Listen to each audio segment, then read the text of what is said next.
Hey, what's up, everyone? Welcome to the new approved The Daydreamers podcast. I am Benjamin Creech, and And this I is am Karthik Tharmia. woo. Woo! We're There you go. Yeah, back! woo. We're back! We're back. We're back. Our Back in new. black, baby. Please sponsor us, Dr. Pepper. No, that's right. Hey, they're That's right. they're they're down the well. There's a bunch of Dr. Pepper factories here in Texas. Yeah. I know there's one in Dallas. I've driven past that one. Is there Well, it one was in created Austin? in Texas, in Waco. Oh, sweet. So that was Waco was the birthplace of Dr. Pepper. This is a You know Dr. we Pepper podcast. We want to go into the history of Dr. Pepper. we should make that a trip. We need to go to visit the Dr. Pepper plant. Yeah, definitely. I mean, Waco's in between us, so that'd be pretty fun. Yeah, and Yeah. maybe while we're out there, we can start a cult too. I can visit them, right? They're still around. They're still kicking. Wait, what? Yeah, exactly. No, they're not. Yeah, they're still around. What's left of them? They're still just chilling in Waco. I think Oh, they. they're chilling in Waco, but they're not chilling in the same compound, right? Uh, I actually don't know. I think it's like a. I think they still own the land where the original one was, and I think they have something on off the original compound. But yeah, So, like, do they still worship that dead guy? I Is that how that actually don't know works? that. I don't know that. They're just the same religious cult. I've So only seen the movie. It's a movie, right? Is it a movie or a TV show? It's a TV show. yeah, the little limited series that Yeah, Netflix did. Yeah, yeah. Did we watch it together? I don't think we watched it together. No. Okay, but I definitely watched it, so I remember the premise. Um, but yeah, that's an interesting side conversation. We should make a whole podcast about This is a cult podcast. We're just talking about that. Yeah, we cults. only talk about Texas cults. Hey, Man, I that wonder how actually many wouldn't are there. that wouldn't be a that wouldn't be a bad podcast, honestly. But we might ruffle some feathers if we go down that I think route. we'll be found suicide by Haney. I don't think I don't think we should mess with Texas cults. A whole nother bead. Yeah. Oh well, so we decided to do the podcast this way. Well, Karthik and I are gonna be like co-hosts to it. So yeah, and we'll be talking about all sorts of stuff, but mostly film and music. So that's something that we'll be doing. Yes. And It's just what keeps the world sane and happy and sad at the same time, right? yeah, all of the above, every feeling. Yes. At least that's what you're Yes. supposed to do with it. But yeah, just just we're just chilling here. I think one of the things that we need to think about with the state of entertainment or the arts, whatever you want to call it, um, I think we have to think about what's happening in Texas and other places in the world, like New Mexico and Georgia's been doing that for years. Trying to get more film productions up and trying to invest in local film uh, people jobs. So what do you think of Texas Push? Because they did I forgot what it was, but I think they did like what $8 billion or something like that. They did like a little grant pour well uh, Texans who are also filmmakers can get funding for their film, and then also Hollywood that would hire Texans get part of that pool too, and they have all the incentives. I forgot what the amount was. Yeah, I'm not really sure about the numbers specifically, but I know each like Texas city is like really pushing that. I know the major, especially up here in DFW, I know Dallas and Fort Worth have their own film commissions now. I think it's been around for a while. I'm not exactly sure how long, but they're making a lot more waves. And it's also become like a pool where when Hollywood does come out to Texas, they go to the members first, the commission members first, to try to pull in and try to hire. Their LinkedIn presence is like is huge. They're always posting that, they're always pushing like industry stuff that happens. So yeah, there's definitely a big, huge presence here going on in Texas and all over actually. So like Hollywood isn't just in Hollywood anymore. And you know, this it's mirrored in all entertainment industry. Like even the music industry, like Nashville isn't just the whole mecca anymore. It's just kind of all over now, and you can kind of make a big wave, and it's really cool when like Hollywood comes to your front door and is doing big productions, hiring actors, and obviously it all has to do with the tax benefits and just the ease of cost of doing a production here, renting a space, and then like you know getting food and water for your crew. Everything is just much more affordable here than you could even imagine in Hollywood. I can't even. There's so much red tape to go through in Hollywood and Yeah. labor hours, and you know there is a negative side to it, and it really depends on how much advantage the production company is taking of the situation. But things like overtime and you know 12-hour days and 16-hour days are a norm here in Texas productions. But you know you really can't have that in California without it being illegal. You have to give that 8 hour. Every 8 hours, you got to give like an hour break or 30-minute break or something. That's like mandatory in California.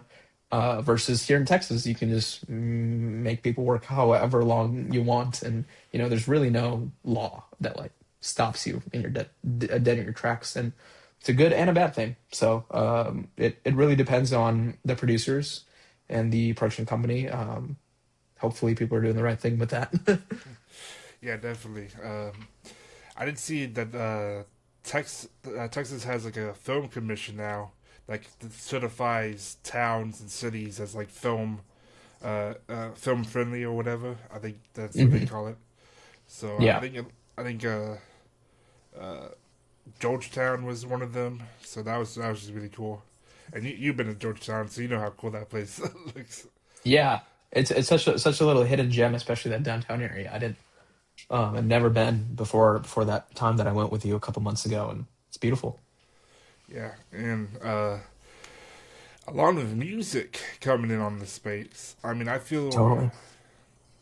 I feel in my perspective because I know you're a musician, so you know you've been in the scene in the DFW area, and you've been around the industry in that side. For Hmm. me, I'm on the other side. I'm on the consumer side, you know, looking in, and I feel I feel there's been with the rise of the internet and all that. I feel like there's been a good ecosystem for musicians to play in local venues and stuff like that. What do you think about that? Yeah, I think local venues are huge. I think just the exposure level, like if you're truly talented, you get seen nowadays through the internet. So, you know, you will always find very talented musicians in a pub or a club. Um, like always, like you can go anywhere, any city, any night, and you will see like a very talented individual performing music. But for them to be seen outside of that club and environment is what is available now. And I think there's a lot of positive that comes out of it, but there's also a lot of negative because there's a lot of noise of mediocre artists or artists that you know that are getting the spotlight that maybe don't deserve it, or you know maybe they do, but they're getting too much spotlight and they're too like new to the game. I've seen like both ends of the spectrum when it comes to exposure. It's immediate exposure. You just got started, but you're all eyes are on you, and that's the type of pressure. And then there's the other type of pressure where you've been at it for so long, you're very talented.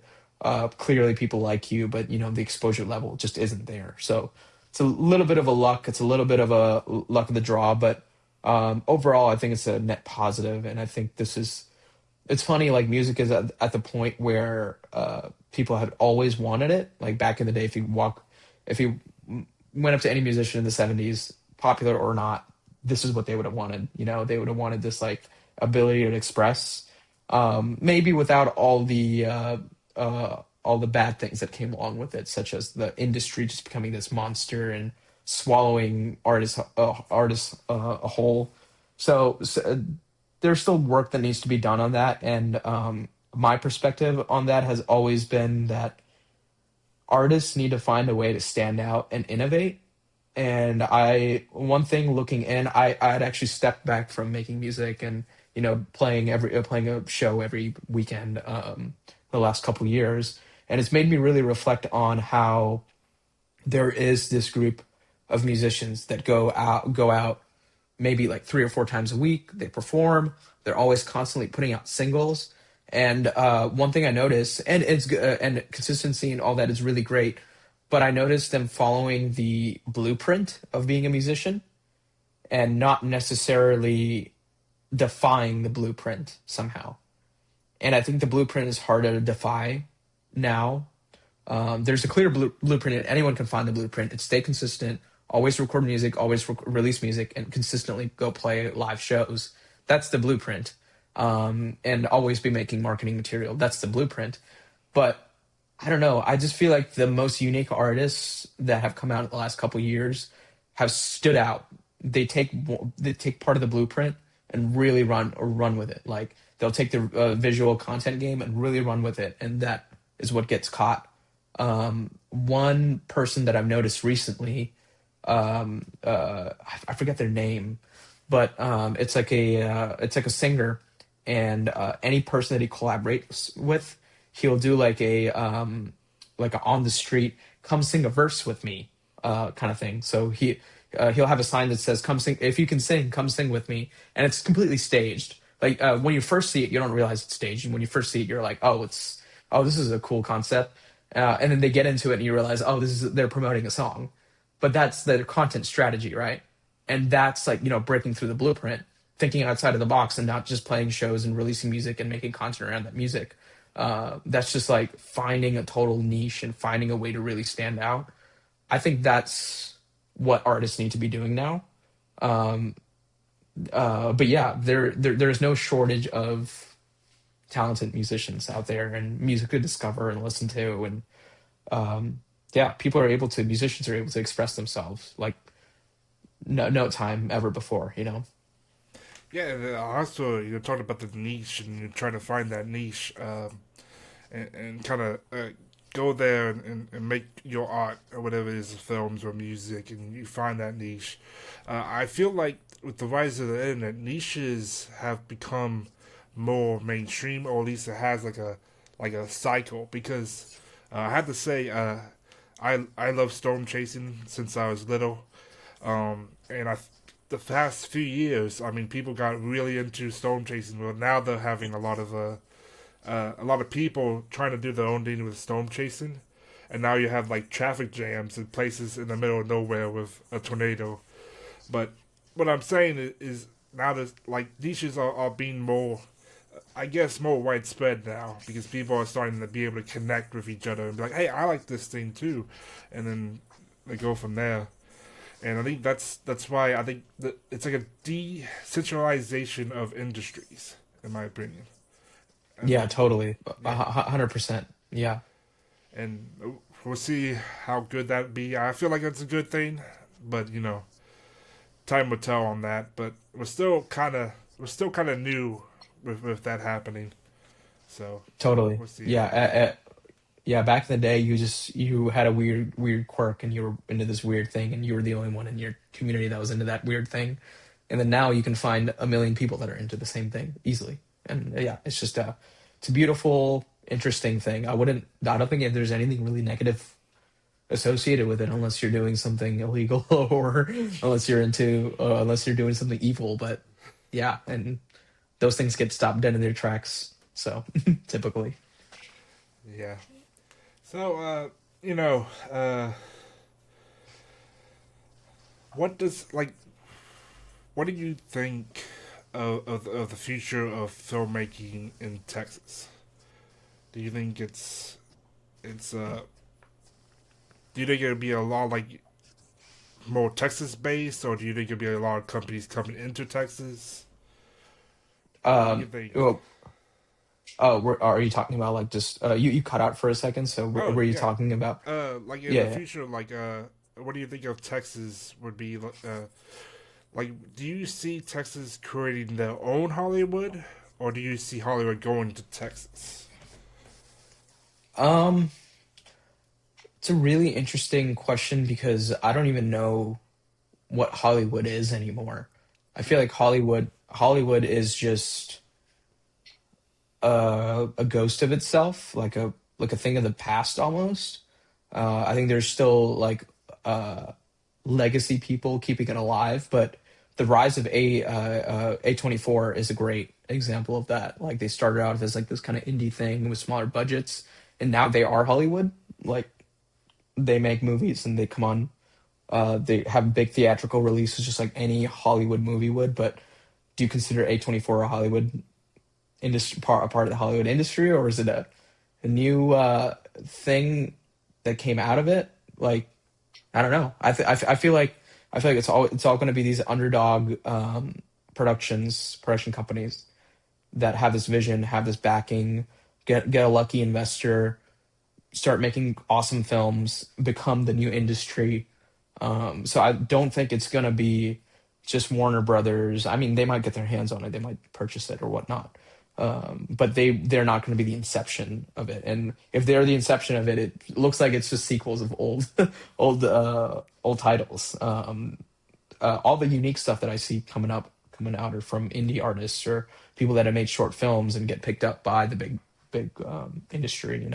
So it's yeah, there's a lack of quality in Hollywood, but I don't necessarily think, going back to your question, I don't necessarily think there's going to be a Hollywood in Texas. I think it's just going to be smaller organizations that make big ripples and have big investors investing in cool ideas. I think that's kind of where it's going to go. I don't necessarily even know if it's ever going to congregate into a thing. Um, Maybe if there's a huge studio opened here in DFW, like a lot, like a studio lot that gets opened, that would congregate maybe into into a mini Texas Hollywood or something. Um, but yeah, that's the main thing uh, that I guess anchors California is their studio lots. So if there's a bunch of studio lots that open up, or if there's a giant acreage of studio that opens up here in Dallas or Austin, maybe that's the industry. That's the new Texas Hollywood. Yeah, actually, now that you say that, there is studio lots being built in Austin area. Mhm. I think one in Bastrop. I think the Okay. guy who played Shazam, I forgot his name, but Oh wow. he's like behind that one. And then there's another Hmm. one near the Drip Springs area. So Hmm. I think yeah, you're right. Like people like we need to have like a studio, uh, yeah, studio lots. Yeah, because Hmm. I feel like there's a lot of places that doesn't have studio lots. Uh, No, yeah, and especially in, until I was gonna say especially in places because the weather is different from California. California has nice weather for the most hmm part, so they're hmm able to do a lot more film wise. And places like yeah. Texas or Georgia or whatever, they have like a lot of different kinds of weather seasons and stuff like that. But also that hmm actually might help us too because then people can film in different kind of seasons and stuff. Yeah, So, but you can plan for different scenes pretty easily in Texas for sure. I think I've heard of this like weird thing happening in Hollywood recently where typically back in the day like PAs and all the small guys that make the big film happen, they would get easily staffed and people would come in hungry, willing to learn, and or they would already have a lot of knowledge coming into it.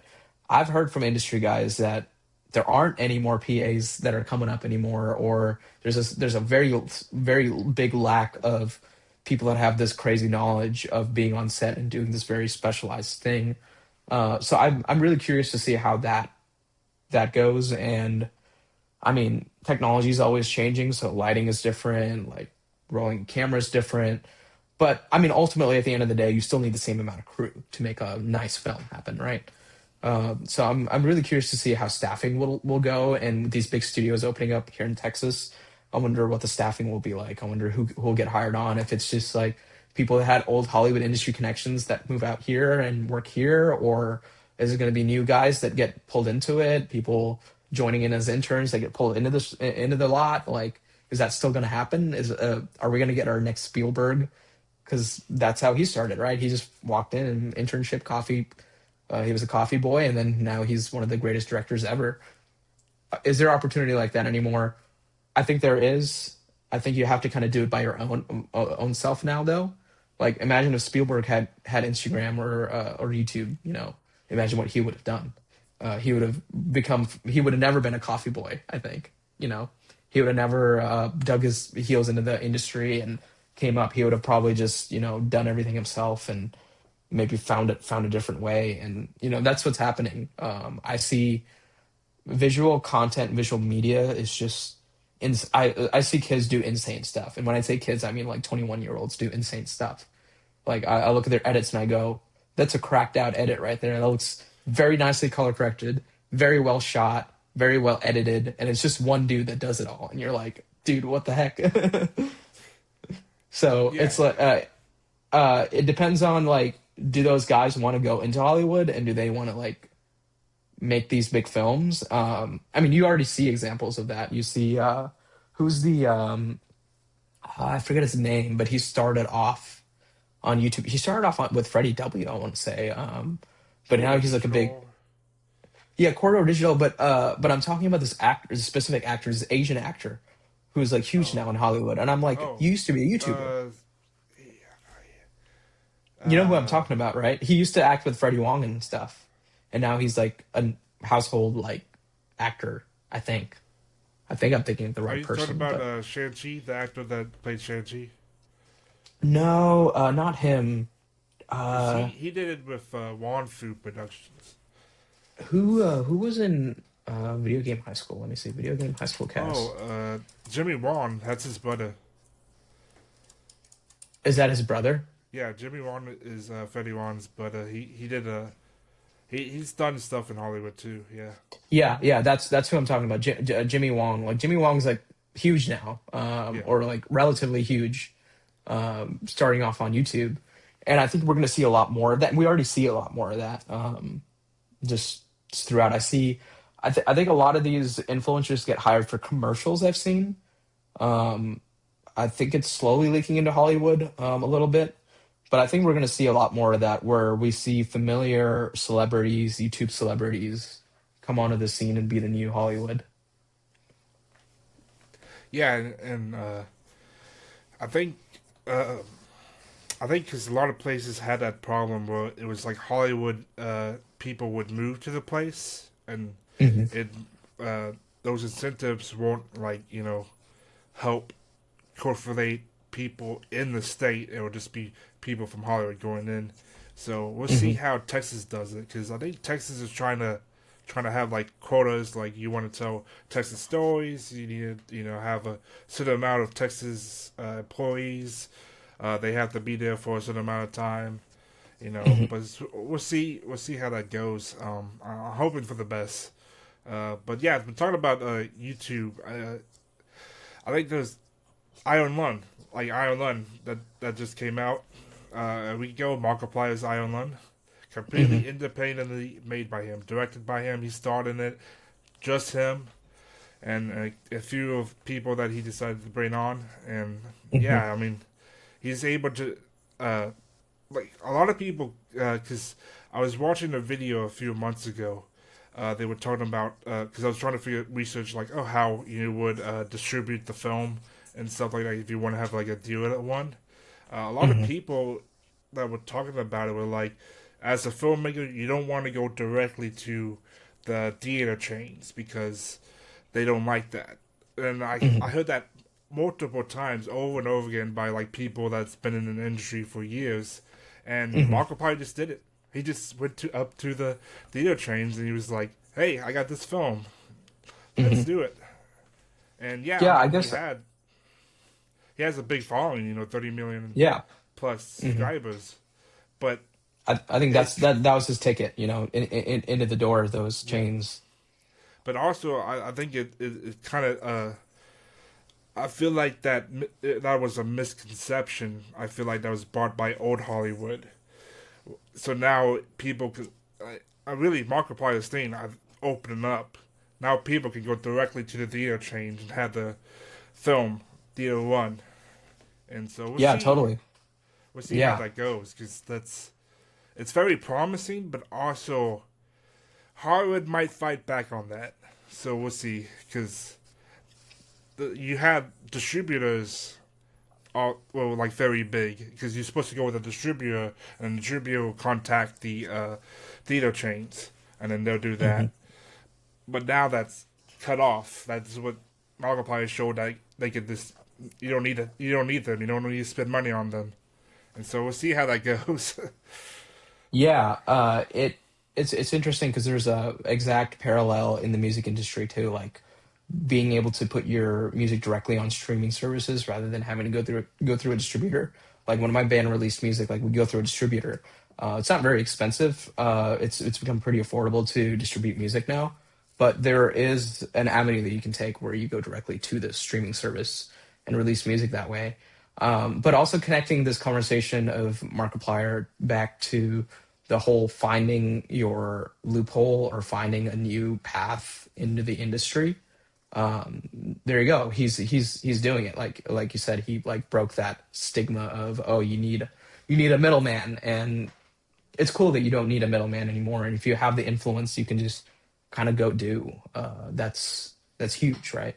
And even if Markiplier just said screw it and released it on his YouTube channel, like he would still be very successful with it, and Yeah, people would watch it, and he would probably make a lot of money. But obviously for him, he's probably just it's probably not even like a money thing for him. He's probably just like, this is a passion project. I want it to be in theaters because that's cool. Like and like maybe a childhood dream of his to have stuff in theaters, and so he's just going out there and pursuing it.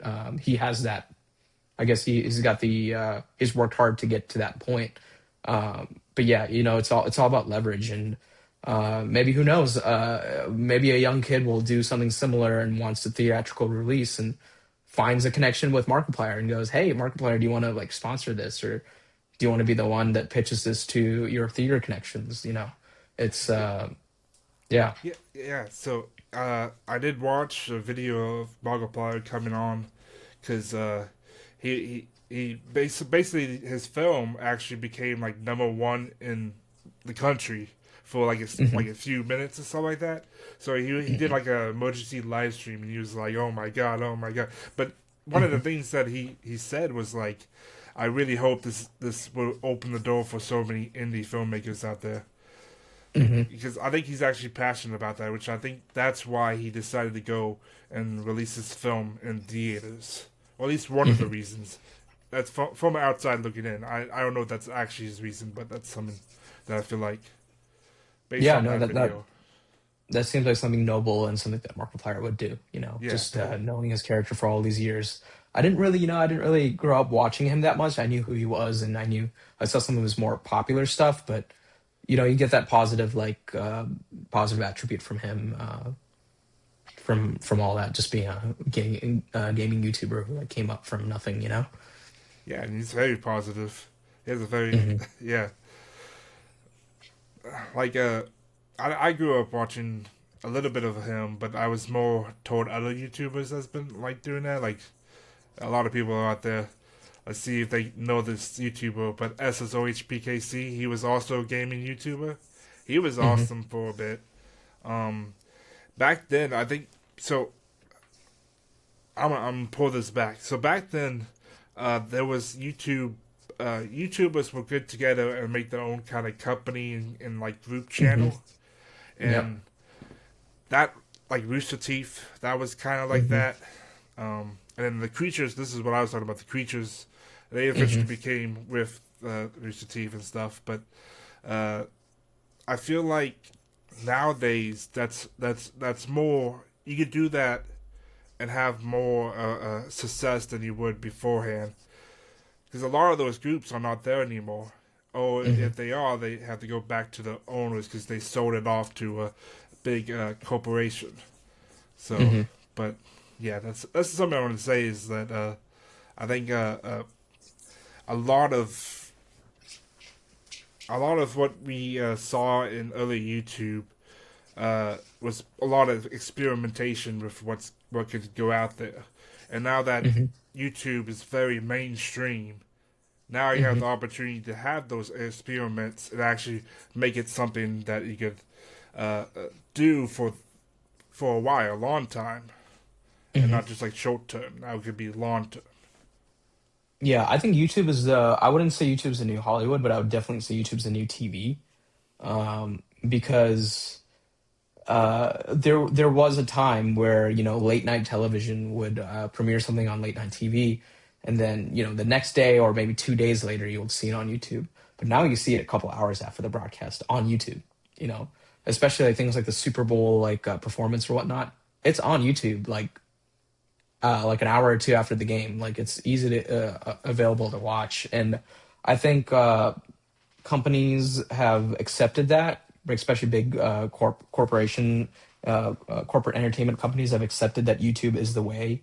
And I'm sure they've lobbied for better revenue through their AdSense program and all that stuff through YouTube. And these big conglomerates have like better payouts due to that. And that's exactly again another parallel to the music universe where the big companies and their artists get paid more on streaming services than indie artists.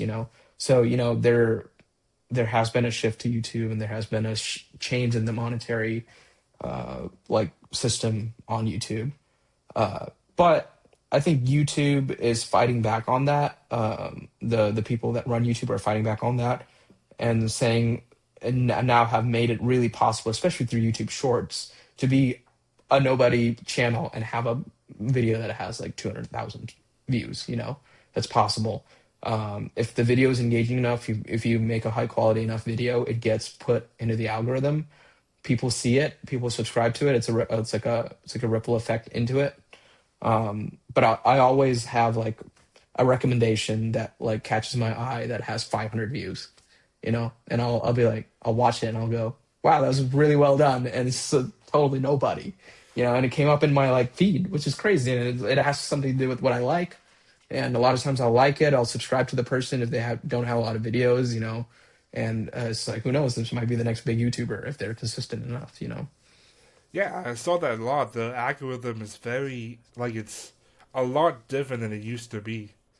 Like, Yeah, for a while there, it sucked. For a while yeah, there, it was just people that were known, and it was impossible to break through the algorithm. But I think they've done something recently where they're actually pushing creation and quality and new things. it might be that they finally have a lot of data, like personal data of like what you like and stuff. So That's now true. they can That's actually huge. Yeah, go personally to each user and be like, hey, this is you might like this video a lot better than it used to be because I mean YouTube's been around for almost 20 years now, right? Something like that. hmm yeah. It's been Actually, around it for is 20 years. 20. Yeah, Is it 20? Yeah, yeah. this is the 20 Went through year. the Yeah. 20-year anniversary, which is Wow, crazy. that is crazy. Yeah. Yeah, I was today. Actually, it was today. I was listening to a song from 2007, and the thought in my brain just went, "This is 20 years old." And I was like, "Oh my god!" I can't believe this. Like the song that I'm listening to that I listened to as a kid is like now 20 years old. Yeah, actually, a week ago I watched a little Machinima series, Oh my god. but it was yeah, it was a RuneScape series like RuneScape Gods Exposed, and I was like, Yeah. damn, this is still really good. It's still really good. I was like, wow, imagine Yeah. if they created it today, that would be like. But Yeah. yeah, there's a You lot of know, good stuff that was back then. I always kick. It's funny. YouTube is there again, and if you put enough effort, if you hustle for a year and a half, you'll get somewhere on YouTube now, which is great. But I always think back to, man, if I had the equipment and the knowledge and the gear and everything that I have now when I was back then, man, like it's just opportunity, right? Gold mine to make it on YouTube. Yeah, there was a time I made money on YouTube, and I think everyone of us like growing up like had some sort of monetized video. Um, and it's just like it's just that if you took a step in the next direction, you could have maybe been a YouTuber. But it's just yeah, it's just so crazy, right? I think I made $7 from from the YouTube over the years. I actually had a very I actually made my first couple $100 on YouTube, and I had this momentum, but and obviously, I think my parents did the right thing, but they would never allow me to like go on camera and show my face and do the whole thing. And I think if it was now, maybe they might allow it because they're like they see the value in it and they see the industry that it can lead to. But obviously, I was a kid and they didn't want my face out there and my appearance and everything out there. And so, like, if they had just been like, screw it, maybe there's a chance, that it could have gone somewhere further than it did. And it just depends on the connections and the team, the momentum, whatever you have behind you.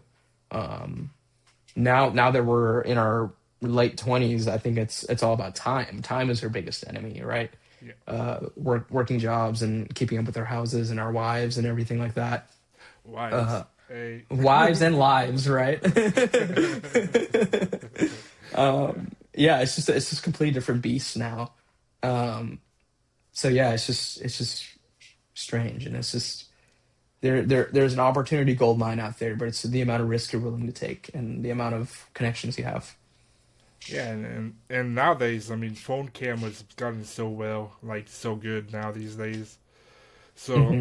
anyone can do it now. So it's really like I said, like I mean, like you were talking about, you wish you had like the know how and stuff, like the skills you brought up today Hmm. and you had back then. But uh, nowadays, people, I mean, everything's in your phone. You can figure these Hmm. out these days a lot better because it's been tried before, and so people can see how it is on YouTube and other places and other websites and stuff. Um, I, I wish my parents was like, don't show your face because I got like a video from 2009 on a YouTube, my first YouTube channel out there. Uh, So see if you guys can find it.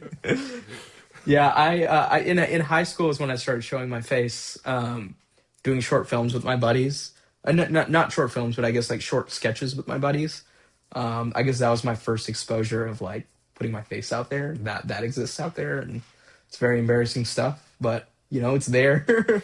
um, yeah, it's. I think this has always been true on the internet. Is you have to not care, and you have to just express yourself to the fullest extent, and just like purely not care. Honestly, that's personally really hard for me to do. I have a lot of like I guess anxiety when it comes to it.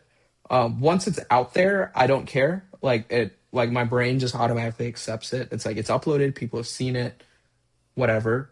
But getting over that barrier, getting through that wall of like just put your face out there, put it out there it's like that's like my mental like a struggle is to just not care, right? And not be a perfectionist and just put it out there and not care about what people will think. And I think the most successful entertainers are those people. I see videos all the time, especially now that I'm in the airline industry. There are so many airline like YouTubers and like whatever, and they just film on their phone. They will be at the airport. They'll be filming on their phone. The bit rate of the video looks like ass, but at the end of the day, it has 200,000 views. It's just like I have who one of cares? them. It's Yeah, like yeah. I it's listen. it's like who cares about the bit rate of the video when the quality of the content you're making like is perfect. It's all you need. I There's this guy who reviews every what is it, every airline class. Like he'll fly with his I credit think we card watched the same points. one. I think we watched Yeah, the you same. know who I'm talking about. His video quality is bad, like technically bad, but it's like it's doing the job. It Yeah, doesn't need to it's be still pristine. entertaining. That's the Yeah, thing. it's entertaining. It doesn't need to be cinematic. That's not Yeah, what this is about. He's informational and like it's like educational, informational, and hooky. Like he knows how to address the camera. That's all that matters. yeah. I've seen a lot of channels doing that these days. Well, they're just going out there with the phones, or they're going out there with like a I don't know, like an A 6000 or something like that, like not Hmm. a super out super duper cannon, but Yeah. yeah, yeah. I think and you see a lot of them also. They just they're just making what they want to make. They're just going Hmm. for it. And Totally. I think that's, if when you look at that, uh, filmmakers and musicians, they always tell us to just go out there and do it, make it, even Hmm. if it's the worst shit you ever had. Go out there, Hmm. do it, and you'll regret it for not doing it. Yeah, totally. Totally. I think I've been on this quest, and it gets infinitely harder every year because I just feel like every year since I've adulthooded, I guess since I've been out of college, has exponentially gotten less time. And it just happens like as you get older, the less time you experience, just fractionality and mathematics.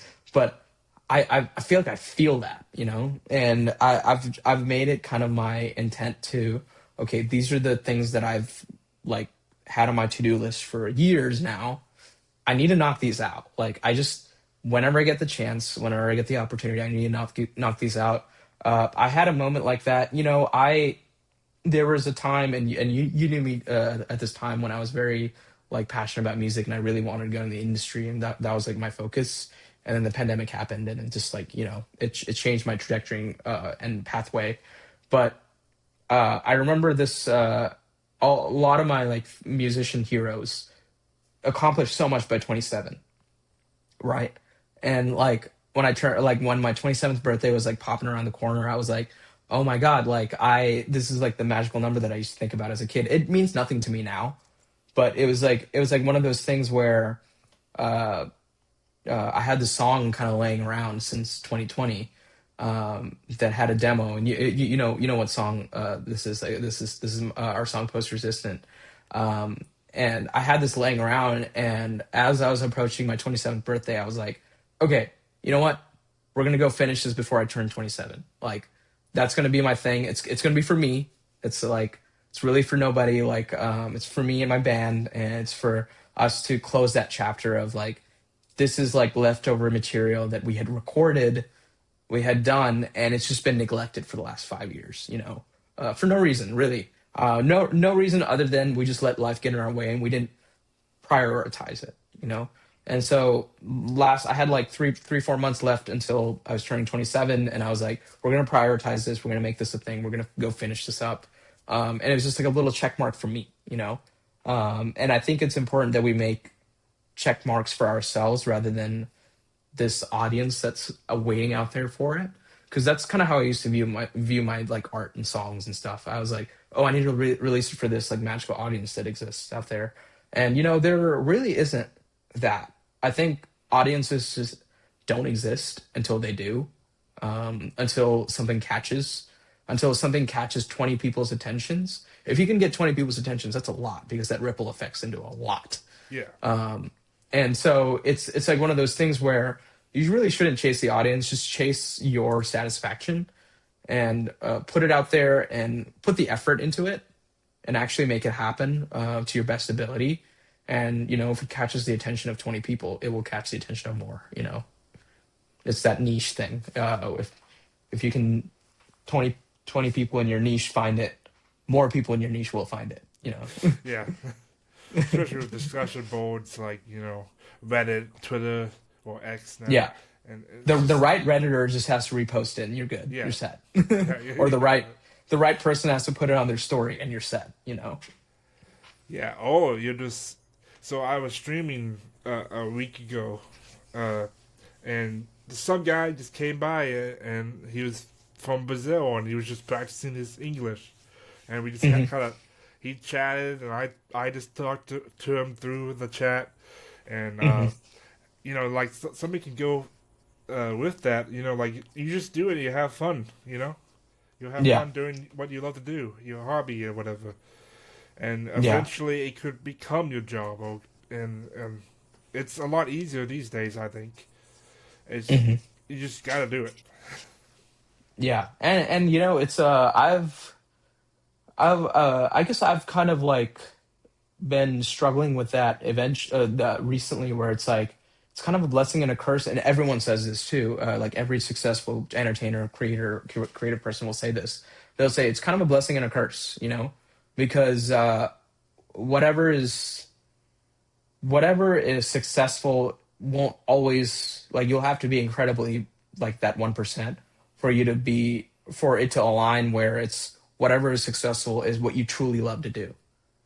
I feel like it's always adjacent. Like, it's like it'll never, like, it might get close. Uh and I guess that has to do a lot with inner satisfaction, inner like fulfillment, and changing that definition for yourself in your brain, and not getting stuck to your old definition of it. And you have to evolve past your old definition into a new definition, and find purpose in what's going on in your life in that moment. But anyway, it's like one of those things where I work in film, or I work in video for a living. I do editing, like, for a living, and it's not necessarily the content that I want to be making, but at the end of the day, I'm doing that thing that I like doing. Yeah. So it's like that double edged thing of like, okay, cool, I do this, but then I don't have the time or energy to go produce the content that I want to produce. Last thing I want to do is stare at Premiere all over again, you know? And so, like, finding the energy or finding the time or making the time, that's the true challenge now, right? Is to not burn yourself out trying to do it once you're there, you know? And this is a tale as old as time. Like, so many artists have gone through this where they'll put out a song that they're like, I hate the song, but the record label wanted it out there, and oh my god, this is my life now. That's like a tale as old as time, and I think creatives always deal with that. Yeah, and yeah, I mean, we both have that job now. We're starting at Premiere, or in my case, I'm either it's Premiere or Lightroom, and I'm just doing that Hmm. all day. And but I really found that we're doing that, so it's at least in my perspective, because I bounce around different jobs in different industries Hmm. before I got this job, uh, and I think it's really different when you're doing something that is like adjacent to what you love to do. Because it's Hmm. not totally what you love to do, because you're not creating, being Exactly. creative all the time. But Hmm. it's still like adjacent, and so you show up, you just do it, and you're just like, wow, this is great. You're Hmm. doing something you Yeah. know what to do. Yeah. And Yeah. No, that's definitely the way to go about it, because a lot of people will ignore that ambition. And well, you and I are lucky that, and you took the leap too. You were in a completely different industry, and you took the leap of, I want to do this, and you left it for this opportunity, right? This other career path that you had carved out, but you were like, no, that's won't fulfill me. Let me go do this. And I think that's really admirable, and it's something that more creative types need to do, because I know people at my job that are not doing creative work, and that are like into video and into film and know about cameras, and they see my position, they go, wait, that's like, you do that here? That's crazy. Like, I'm into that stuff. I never thought about pursuing it. And it was like, yeah, dude, I was just crazy enough to pursue it, and blessed enough to have a family support system that didn't pull me away from it. So it's just, yeah, it's just one of those leap of faiths. yeah, And if you have people in your life that are doubtful of it, you just have to convince them, like, hey, I'll figure it out. Like, you just, yeah. I'm just echoing things that we hear from other successful artist types, where it's, yeah. Now that you said leap of faith, that just makes me think of the Spider-Verse movies, the first one. Mhm. All Yeah, you need is a leap of faith. yeah, Which is yeah. true. I mean, you hear that often, but it's Hmm. it's really true. It is a leap of faith. You just gotta just get out there and do it. Yeah, it's There's it's tough always though. risk and It's stuff. tough to leave. Yeah, there's Yeah, there's always risks, and the downside of it. Um, yeah, it's not always perfect, but yeah, you just have to sometimes go for it. And I always hear, and this really frustrates me when I hear this. People that have taken bigger leaps of faith than us, they always say there's never the right time, and that pisses me off, because I'm like, because you're just wired to be like, I gotta wait for the right moment to make this next move or this next like leap of faith. Um, and so it's just, I think at that point you swim through life. You have to just swim with the current. And when the current gets low, when the tide gets low, that's when you're like, all right, I'm gonna jump ship. Like let me try something else. But if the river is flowing, you just keep flowing with it, and then find that moment where you can jump ship, you know. Yeah, it's from my perspective. It's like there's always currents everywhere. Everyone's Hmm. doing like what you want to do is out there, and like if you want to do that thing, there's other currents that will get you to that. Hmm. So like I mean, like me taking that leap of faith to get the job that I'm in now, that Hmm. was hard, but it wasn't any like it wasn't a calculated like decision. It was like I need to do this. It's Hmm. and and I need to do something that I love to do because I was having really like an imposter syndrome at my previous job, and yeah, I uh, I feel like a lot of people, even though uh, we're always pushed to get that dream job, and that's something that is out there. Sometimes we have to just work jobs that will look up to it in a Hmm. way, and I think a lot of people just gotta know that. Like you're not gonna jump in right off the college or right after high school in your dream job. You might have to do something over here in this industry to gain some Hmm. experience, and then you do this industry and you go back around, or you do Hmm. different.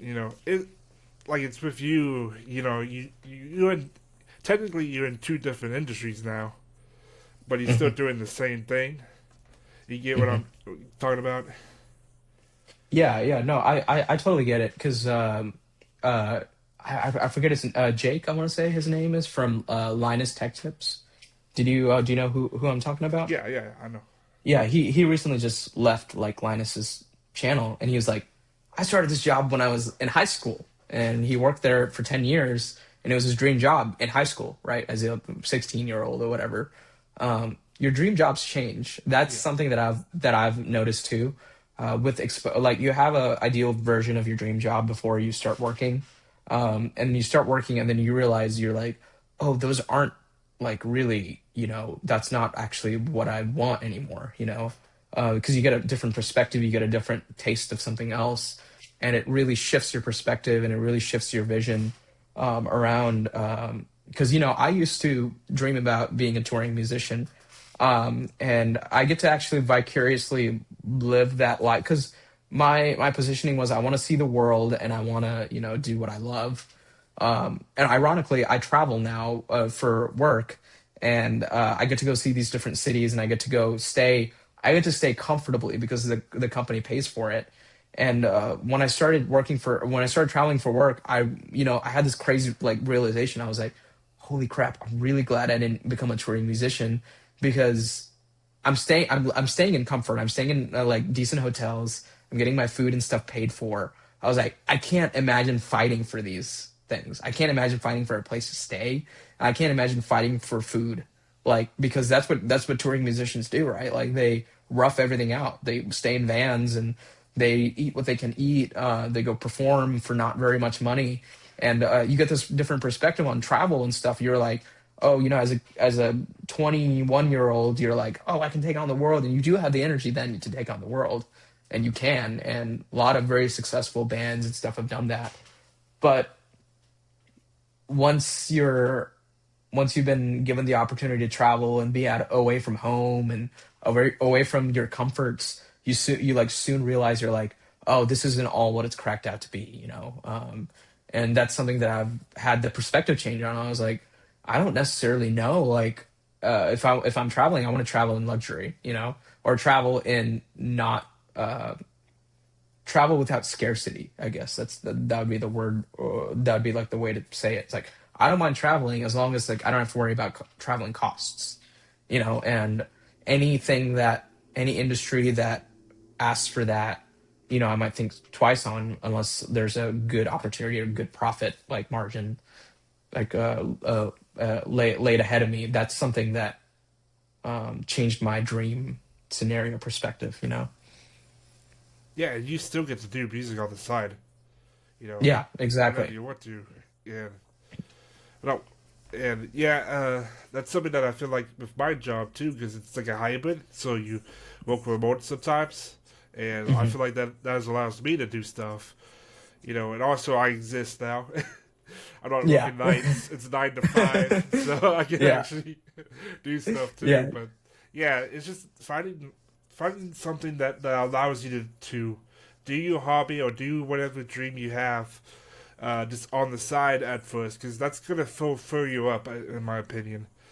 Even if Yeah. it's temporary, like even if you want that to be your job, your full time job, at least have a job that will help support that in the meantime, and then you Totally. eventually get to that point. Yeah. I mean, yeah, you can take that leap of faith when you think it's there's a correct time or whatever, correct moment or correct. You just have all the balls in the world that one day, and you just do it. Like you Yeah, did. Like you were just like, this is not calculated, but it's what I want to do. yeah, but try to be calculated sometimes. Yeah, I think the decision, if it's 80% calculated, I think that's a Yeah, good margin. I think 20% risk, 80% like certainty is probably something good to aim for, because I think it's genuinely impossible unless you win the lottery or something. Um, like or you're given a very obviously great opportunity that you're like, oh yeah, the money is like so good that it makes no sense if I don't take this leap or whatnot. Um, it's very rare that it's like a 90% certainty or 100% certainty of changing. I guess the only times I've had 100% certainty is switching jobs. I did the interview, I got the job. That's 100% certainty, right? Like yeah, yeah, no, duh. This is a pay raise and a better opportunity. That's 100% certainty. And I guess you can get that in if you're job hopping, like you can, if you're switching jobs, you can easily get that 100% certainty. But if you're doing anything else that, there's a level of risk. And even with job switching, there's a level of risk because you never know what environment you're walking into. yeah. Pay package The might be grass great. is never greener. Yeah, I would say the exactly. The grass pay, is not always greener on the other side of the fence. So, but totally. Yeah. So even then, it's still like a 90% certainty, right? yeah, Yeah. so yeah. With me though, I I didn't get the better pay. I got the worst pay. But yeah, it's try not to do that. But sometimes you have to do that to have a better fulfillment in your life. You take a pay cut because eventually you'll make Yeah. that back. You'll work your way up. So, Yeah. and I always believe Exactly. that.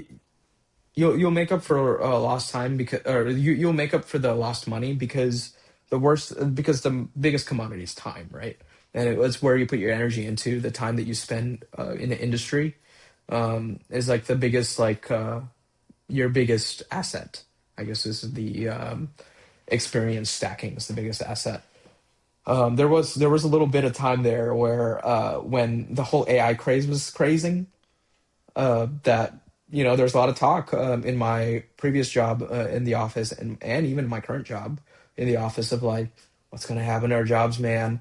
And there seems to be a big pause on that right now, and the entertainment industry is as big as ever, and people are using these AI tools as tools and not Yeah, relying on them. Yeah, there are those stupid like executives that are making decisions onto the other side of that spectrum, but I don't think they'll be very successful because at the end of the day, art is human.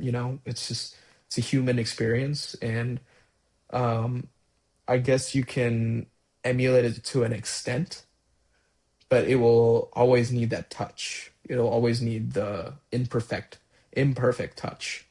It's just like it's I. when I got into this conversation with a coworker, I attributed AI generated videos to virtual instruments. It's like, yeah, I can play guitar on my computer, but it just sounds better when it's imperfectly played on the real guitar by a human. Yeah, I can program it to 99% sound like a real guitar, but that 1% like feeling or 1% thing, really changes the feel of the whole thing. And old school music was built on that feeling, right? Full feeling, because they didn't have anything else to rely on. They just Yeah. had to be damn good. And as a human being, you can only be 99% good. And that 1% just where your humanity shines through is where your soul shines through, right? I think people with AI, they're gonna start wanting to experience something that's authentic. I think Hmm. that's gonna be a big thing. So I think a lot of people actually, I feel like, in my opinion, I feel like it will lead to people seeking things in person. So you know Hmm. how people started to get away from going to the movie theaters. I feel like Hmm. now people are going to start going to the movie theaters, or and or maybe to like a theater show, a play, and stuff. Just like something that's like more human, and you can see the human, and you can Hmm. feel the authenticity that people are expressing with the art or whatever they made, and Hmm. yeah, I just feel like that's where we're going to be headed. There's always going to be people who's going to enjoy the AI stuff, but there's going to be a large group of people that's going to start turning away from that and craving that authenticity, that human experience. 100%, 100%. Yeah, I think there's already a big push for that. Our generation seems to be realizing the downfalls of our social media addictions, and um, the craziest thing about social media addiction, I attribute it to, I know everyone calls it the modern day cigarette, which is true because for a long time, like, and even now, cigarette smokers know that it's bad for them, and we know this is bad for us, or this is not ideal for us. um, Yet it's an impulse, and yet our whole world revolves around it. And so it's hard to get away from, especially for us, as creators. We're at our jobs, and for leisure, like, and for like our passion projects, have to rely on these platforms and have to rely on these technologies. There's no other medium, there's no other way to get your stuff out there. Um, and yeah, I think that might slowly change, and there might be opportunities for people to shine through real life again soon. There's a huge resurgence of CD and physical media. There will be a huge resurgence of other types of old ways of doing things. Yeah, and one of the things I want to say is, like going back, you're saying like AI is like a tool now. That's what people should use it as a tool to make their jobs or whatever they're creating easier, more efficient, so you can get to creating that whatever you create, so you can get out there and faster and whatnot. But uh, yeah, I mean, like for example, you used to have to go to Adobe Photoshop and you had to do like 15 minutes of work to remove an object and stuff in the background and stuff. But now you just circle it, AI will remove it, Yeah, and that's in that seconds. yeah that saves you hundreds of hours of time, and you can spend that energy creatively on something else. Yes. I think that's actually kind of helping me lately. I think it's just being able to understand how to use AI so I can focus on doing things that I like to do Hmm. instead of just doing stuff for my job the whole time. I figure out ways to be more efficient and Totally. whatnot, and using AI to help me be more efficient at my job. Totally. Yeah. And you can, yeah, just be way more efficient overall with all tasks. Yeah. So I think the future is bright. It's gonna have pros and cons about there, but I feel like we're still, we're gonna have a bright future. I believe that. So Yeah, I think yeah, so. Yeah, I think the future of entertainment looks really great. the future of expression looks really great. Yeah, definitely. Expression. And you gotta be honest. Honestly express yourself. Hmm. Yeah. Alright, so, well, so this new format of the Daydreamers podcast, hopefully it's gonna go be well.